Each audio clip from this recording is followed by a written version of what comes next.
Šiandien noriu pakalbėti, kokie mes esam brangus Dievui.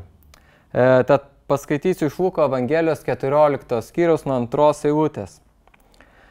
Ir štai jį pasitiko vandenligę sergantis žmogus. Jėzus kreipėsi į įstatymo mokytojus ir fariziejus, leistina per šabą gydyti ar ne? Tie tylėjo. Tada jis ėmė, išgydė jį ir paleido.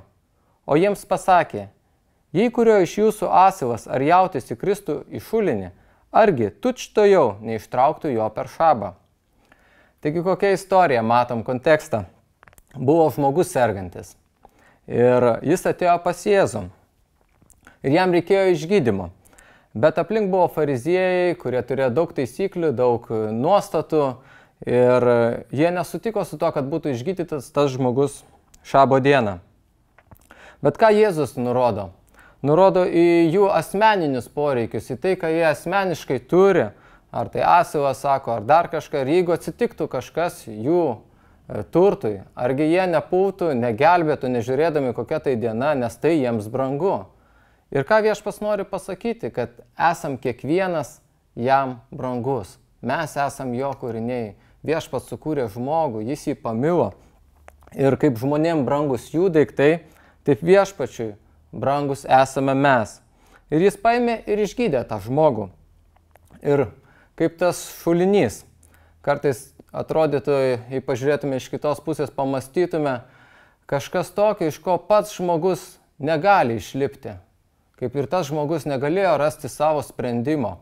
Ir kartais mes neturim sprendimo savo situacijom, arba galvojam galbūt turim, bet patį geriausią sprendimą turi Viešpats kiekvienam iš mūsų.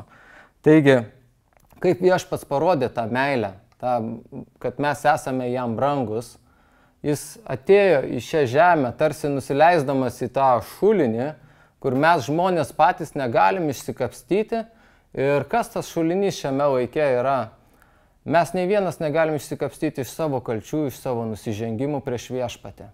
Mes visi suklystam, visi nusižengiam ir tas nusižengimas mūsų nuodėmės, jos vienos po kito eina ir mes tam pačiam kaip tam šulinį įklimpę ir kad ir kaip žmogus pats bandytų iš to išlipti, jis neturi pakankamai jėgų, jis nepasieks tas šulinys toks gilus, jis nepasieks jo viršaus, kad užsikabintų, kad išliptų.